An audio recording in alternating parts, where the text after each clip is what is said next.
So, good day po, sir. Ako nga po pala si Jan Andre Castillo.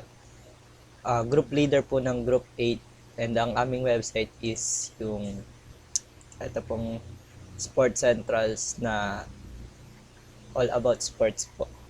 Bali, makikita nyo po sa website po namin. Ganito po siya pagka yung shrink nga po. Pero po pagka in-open po natin siya sa default browser, ito po. Bali, naka-display po lahat ng knobs. Ito po. So, balik tayo sa line of codes. Ay, hindi. Papakita ko po pala muna kung ano yung itsura ng homepage namin. Bali, andito yung logo. Tapos, ito po yung aming website name.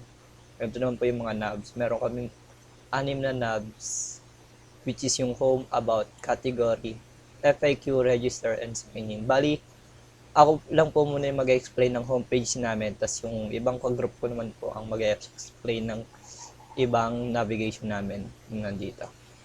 So, ito po yung display namin. Ito yung pinakaunang CSS namin, which is yung different kind of sports na nakaka-carousel po. Ayan. And nandito naman po yung description ng aming website. Ayan. Pati yung description na rin po ng mga sports na nakalagay doon sa carousel na which is yung badminton, baseball, volleyball, basketball, chess, and soccer. Tapos nasa baba po yung footer namin kung saan makikita po yung icon ng Facebook, Twitter, or X, and yung Instagram. So, ayan. Balik po tayo dun sa code. Ayan. Bali, pagka naka-shorten po siya is nagiging ganito yung knob namin. Para hindi po siya magpatong-patong pagka ginamit po siya sa ibang browser. Bali, pwede ko rin po pala ipakita sa inyo yun pagka in-inspect natin. Inspect. Ito. Sa different device application. Ay, hindi nga ba yan? Ito. Yan po. Ayan po yung itsura niya sa different device. Hanap tayo ng iba. iPhone. Back po natin.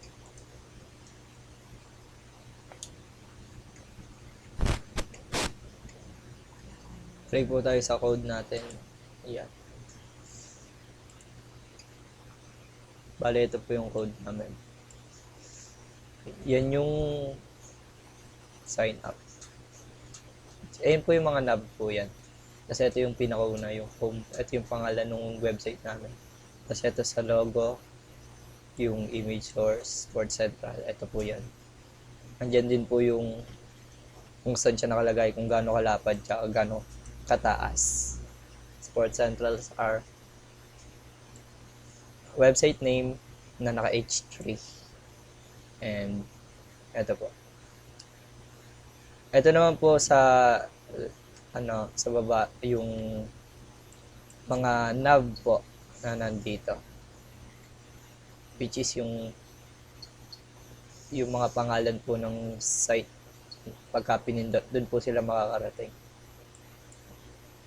Ito naman po yung CSS, mga kulay, yung mga position. Bali, hex po yung ginamit namin dyan. Tapos dun naman po sa iba, nagdiretso na po. Kasi pinindit lang po namin yan. So, naka-RGB po yung iba. RGB. About. Ayun po, bali, dito lang po kami pumili ng kulay. Dalawa lang yung naging base ng kulay namin, which is eto, and yung 4747. Eto, as background color. Moving forward. Ayan. Ito po yung sa carousel, yung nasa sports po, nasa pinakauna. Ayan po yung image ng nakalagay sa carousel, naka-slide. Then sa baba naman po yung H1 namin. Ito po yung dito po nakalagay yung description ng website namin. Tapos sa baba naman po yung description naman ng mga sports, which is yung volleyball, baseball, volleyball, tsaka basketball. Tapos sa pinakababa po, sa footer namin, nandito po yung yung Facebook, yung X, tsaka yung Instagram, bali clickable po siya. Pagka pinindot nyo po siya, mapupunta din po siya doon. Ayan, nag-hover. Bali responsive po siya. And then, ang susunod ko naman pong i-explain is yung sa FAQs namin. Ayan. Papakita ko po yung line of codes ng FAQs namin.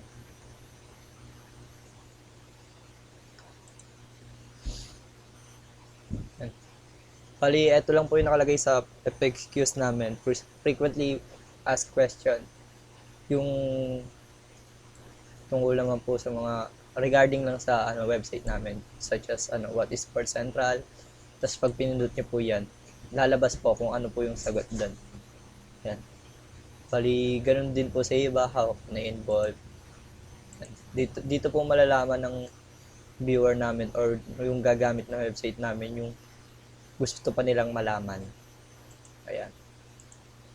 And then, para pag i-close naman po, pindutin lang ulit. And so on. Sa baba po, footer ulit ng Facebook, X, tsaka Instagram. Sa line of codes naman, sir. Ito. CSS, yung mga design, white. Bali, ayan po, pagka nag-i-shrink po, nagluluto. Wait lang. Ayan, bali, X ko muna po to.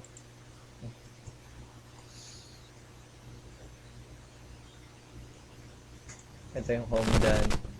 Ito, bali, ito lang din po yung nav ng nasa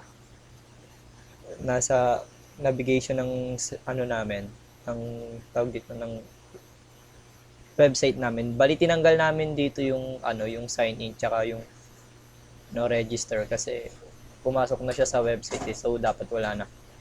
Nilagay lang namin siya sa home. Pagka ipapakita naman siya sa default browser, ganun din. Ayan, wala na po. Doon lang.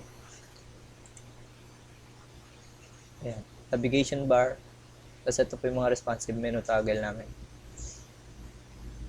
Ito, yun yung 4 na links na. Tapos ito naman po yung mga CSS lang. Baba, na bar logo. Yung design. Bali, nandiyan po. And then, ayan. Ito yung laman nung nung mga frequently asked question namin. Ito yung tanong and then dito po nakalagay yung mga sagot na sa ilalim lang din.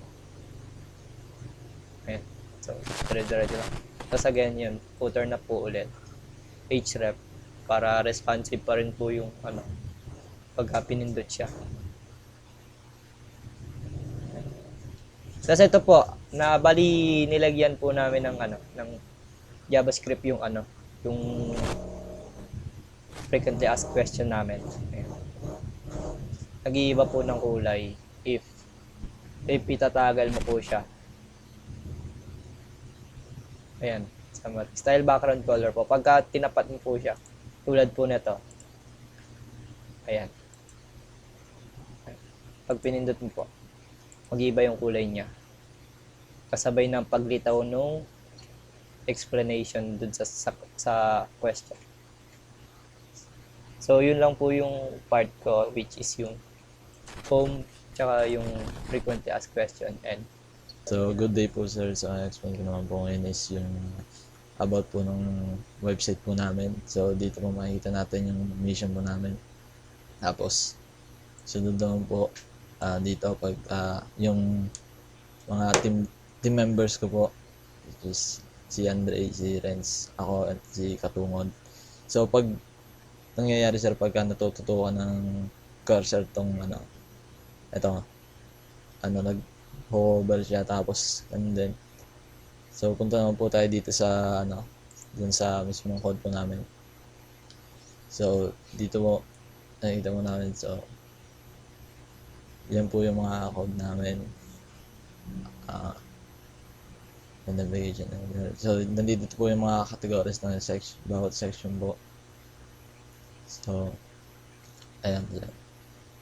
So, ito po yung pinakita ko kanina, yung mga pangalan po na nandoon. So, ayan. Tapos dito naman po yung sa footer section. Dito po nakalagay yung Facebook. Tapos yung mga social media po ng bawat members po namin. Like Facebook. Kaya, yan. Balik naman po ulit tayo dito. So, sir, makikita po natin pagka pinindot po natin itong about me. So, lalabas po yung personal information po ng bawat members po namin. So, try po natin pindutin. So, yan. Makikita po natin dyan yung personal information po ng bawat members namin.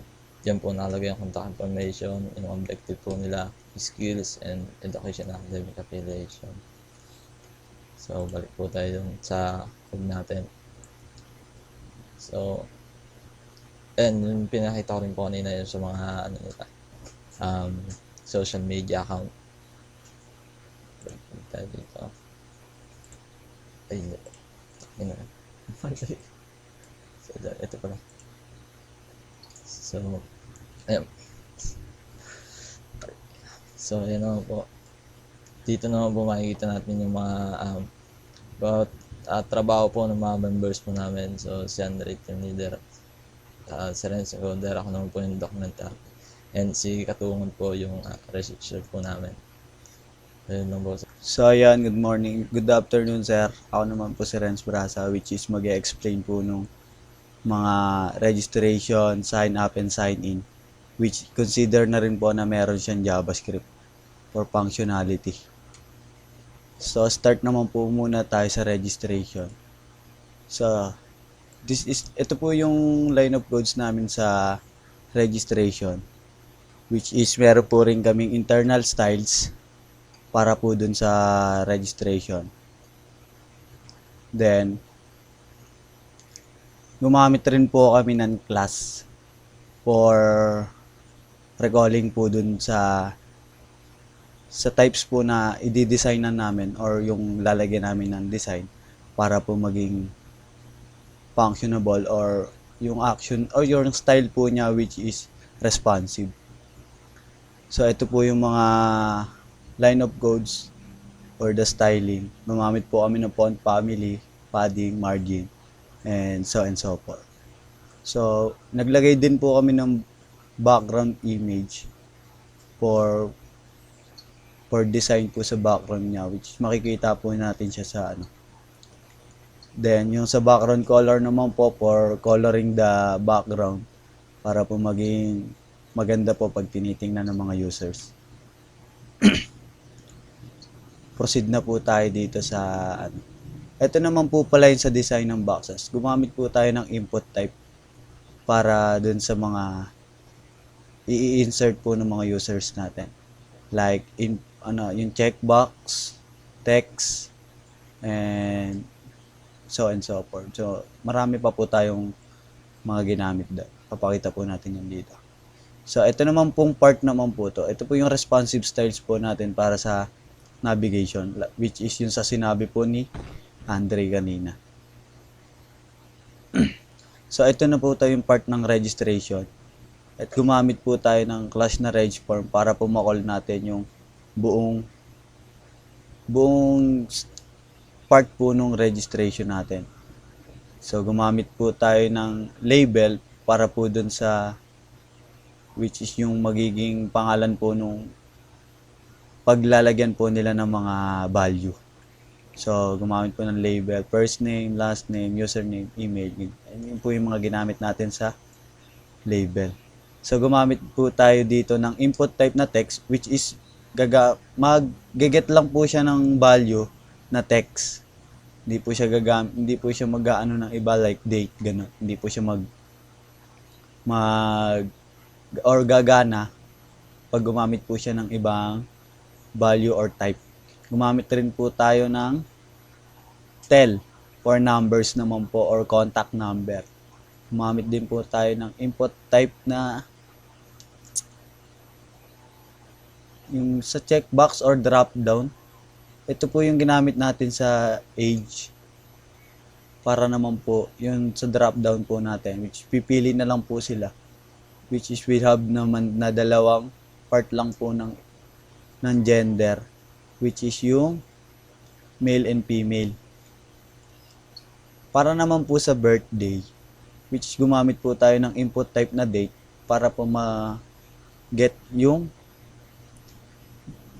birthday nila, which is magaget niya lang po yung date natin within a year.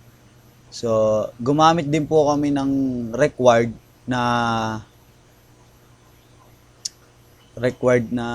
tawag dito, yung para naman po siya sa pag-get ng value, which is hindi po siya gagana pag hindi po walang value po yung ibang placeholder po natin.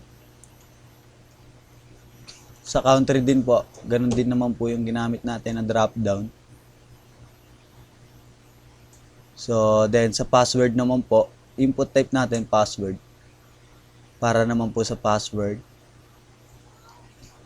Tapos meron din po tayong ginamit na sa password, which is yung confirm password, na magiging parang po dalawa po yung placeholder niya ng password. Tapos gumamit din po tayo ng button na ang pangalan po niya ay register. Then yung type niya po is submit. Tapos meron naman po tayo sa baba ng registration natin na already have an account. So, which is ito po yung magbe-base na kung may account ka na or wala. Tapos sa side naman po nun is meron po siyang sign in na Ahref, para naman po once na meron ka pong account, kiklik lang po natin yung sign in para po mag-redirect po tayo dun sa sign in na page. So, ito na po na yung JavaScript natin sa baba. Which is gumamit po tayo ng document.getElementID para naman po makuha yung sa registration natin. So, ito naman po yung para na naman po sa mga value.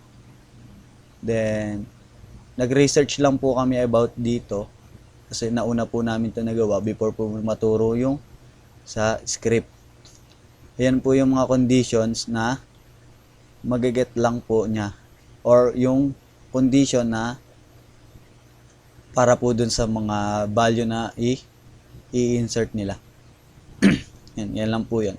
Almost ganun lang din po. Tapos dito naman po sa contact number, almost naglagay lang po kami ng dot length para naman po makuha niya yung exact contact number, which is hindi po siya lalampas ng 11 or 12. Ganun.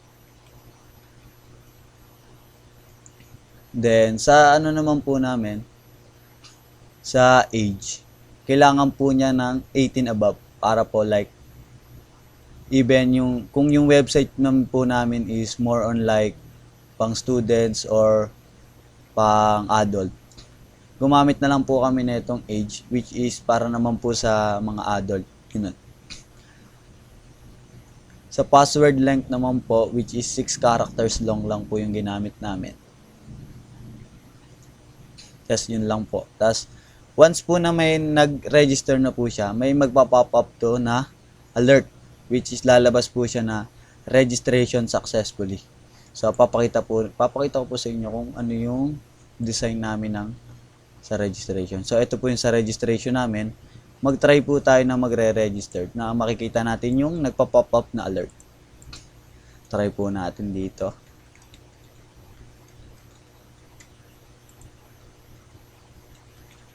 Gamitin na po natin yung pangalan. Sad. Tapos enter email. Kailangan po dito sa email, which is email lang po yung ilalagay. Tapos yung contact number po siya. Hindi na po siya magdadagdag dapat. Pero gumagana po kasi siya, which is hindi po siya natin nalagyan na condition ng maayos dun sa conditioning natin. So sa address naman po, lalagay lang po tayo ng address.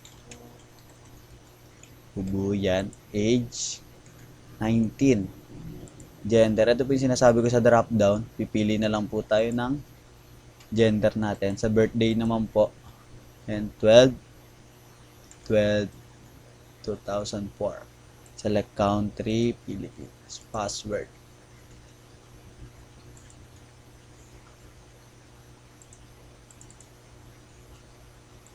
Yan, okay na po yan, nagagumagana na po. So, dito naman po tayo sa part ng sign in.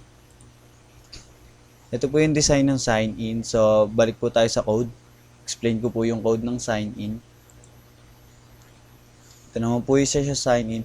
Ganun lang din po yung sa part na sa una. Nandun lang din po yung internal styles natin na ginamit para naman po dun sa sign in. Nandyan lang din po yung mga class na pinangalan natin sa kanila para po natin ma-call sila sa styles. So, ito naman po yung sa head na navbar, which is ito po yung para sa navigation namin. Nandyan lang po yan para once na minimize natin yung page, which is lalabas po yung 3 bar na nav para naman po makita natin yung mga navbar, which is pinakita po kanina ni Andre. So, ayan po yung mga styles natin sa navigation header. Logo, yan. And dyan po yung mga class, just mga design. Ito naman po yung part ng sign in. Gumamit po tayo ng H1 for the name of sign in. Tapos, form niya po is ID, sign in form. Para naman po to na yung ID or class niya, kumbaga. Or ID niya para ma-call natin siya sa styles natin. So, gumamit din po tayo dito ng label sa username tsaka password. So, gumamit lang po tayo ng input type na text sa username, tapos input type password naman po dun sa password na natin. Tapos, gumamit din po tayo ng required, which is hindi po siya gagana once na wala po siyang value.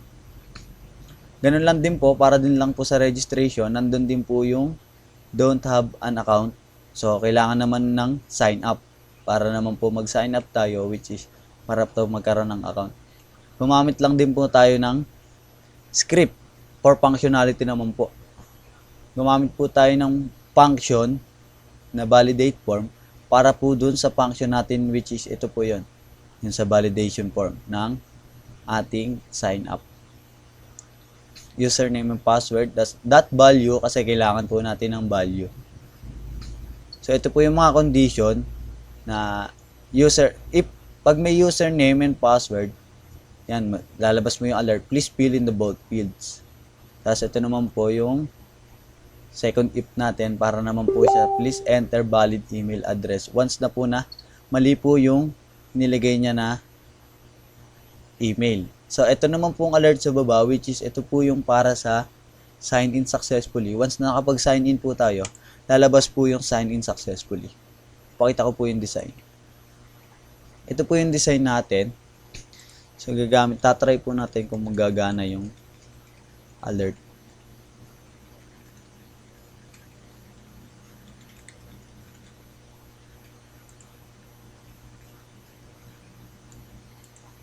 Ayan po. Please enter valid email address. So, kailangan po natin ng valid na email address para po siyang makapag-sign in. Try naman po natin gumamit ng valid para po sa validation natin.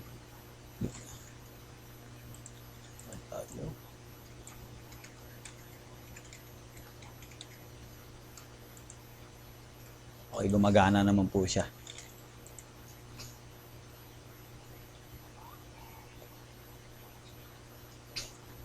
Hindi po yung lumalabas yung sign in successfully, which is hindi pa po tayo nakakapag-register ng ayos dun sa ating registration. So, punta naman po tayo sa sign up. Sign up. Ito po yung line of codes natin sa sign up. So, which is ganun lang din po. Meron po tayong title na sign up page, which is meron din po sa sign in, tsaka po sa registration. Ayan po. Ito naman po yung sa internal styles natin or general styles po ng ating sign up. So, nandiyan po yon yung mga class or mga ID na ginamit natin para po siya ma-call sa styles natin. So, ito naman po yung HTML code natin. Gumamit lang din po tayo ng mga label, input type, tapos yung placeholder natin. Tapos gumamit din po tayo ng required. So, ito naman po yung sa JavaScript namin na document.getElementID. Yun din lang po para po dun sa sign in. So, gumamit lang din po tayo ng condition na mga condition natin para dun sa ating sign up. Which is pag nakapag-registered po tayo or nakapag-sign up na, gagana po yung sign in natin na you have successfully signed in. Yun po yung lalabas na once po nakapag-sign up po tayo ng ayos. So, gumamit lang po kami ng internal na script para hindi na rin po kami mahirapan. So, which is valid naman po siya. So, pakita ko po yung design ng sign up. Ito po siya sa sign up. Email. Try po natin yung email password.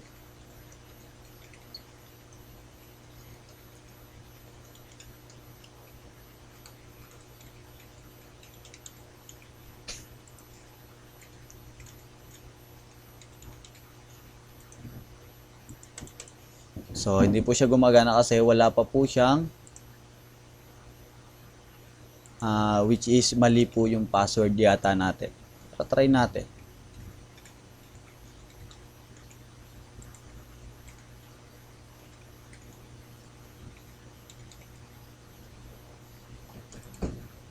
So, ganun pa rin po. Mali po rin yung password natin. So, once naman po tumama yung mga passwords natin, which is gagana naman po siya. So, ayun lang po yun sa part ko. So, thank you po. So, yun. Good afternoon. Ako po nga po ulit si Renz Praza, which is yung nag-tackle po ng registration, sign up, and sign in. So, here naman po sa categories. This is yung part po ng categories namin, which is meron po siyang team sport, individual sport, or different kind of sports, which is yung mga yung pang maramihan player ba siya o isahan lang or pang dalawahan lang, ganun, or pang fitness, ganun.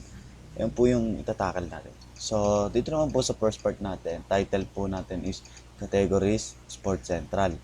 So yung Sports Central na po yun po yung pangalan ng web namin or yung website po namin. So, nag-link lang po kami ng style sheet. So, nandito po siya. Meron po kami style sheet. So, nandito po yung mga design or styles na ginamit namin para po dun sa categories.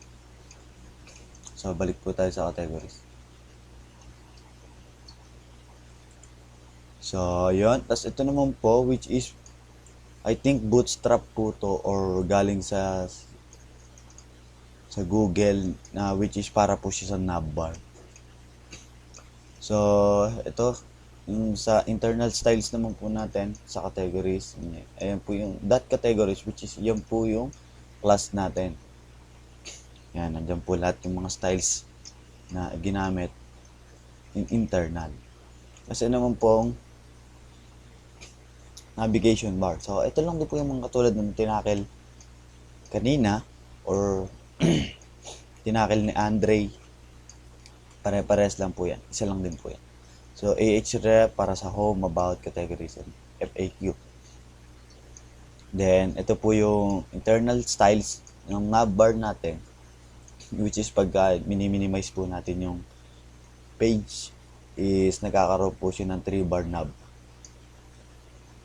So, proceed naman po tayo dito sa category section. So, dito naman po, nandito yung mga, gumamit po tayo dyan ng H1, tsaka P, tsaka div. Which is, ito po yung sports categories. Ito po yung ginamit natin para po makapaglagay tayo ng description, tapos yung pinaka header size natin. So, which is H1. Yung P naman po, which is paragraph, para po siya sa mga description na ilalagay natin about po dun sa mga category ng sports. Meron po tayo ditong team sports, yan, individual, fitness, extreme, winter, tsaka esports. So, naka-href po siya dun sa mga HTML niya or corresponding HTML niya para po dun once na kanilig po yung learn more. So, yan lang din po yun. Then, may footer po tayo sa baba para naman po siya sa Facebook, Twitter, then Instagram. always clickable po yan para po mag-hyperlink po siya or mag-href po siya dun sa mga Facebook page, yung Twitter, then Instagram po ng website namin. So, pakita ko po yung design.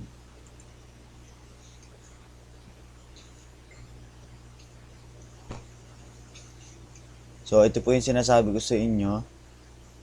Yan. Ito po. Once po natama ng cursor yung mga nakalagay po dyan yung sa about po yung team sports, individual, ay po yung binabanggit ko. Pag natatamaan po siya ng cursor, which is nag-hover po siya, na pinapakita po niya na, yun yung pwede mong maklik. Kumbaga. So, ayan, may mga learn more po siya. Click lang po natin yung learn more kung gusto natin makita yung all description about team sports. So, ayan po siya yung lalabas once nakalik po natin yung learn more. Description po siya ng team sports. Then, naglagay din po kami ng popular team sports or yung mga sports na pang team. Kumbaga. So, yan. Ayan din po. Ito lang din po yung footer natin. Almost the same lang naman po siya sa lahat. Yan. Ganun lang din po sa iba. Clickable naman po siya lahat. Naglalagay yan. So, isa pa nga, meron po tayong back dito sa mismong page na once na click natin, babalik po tayo dun sa pinaka sport categories natin or category.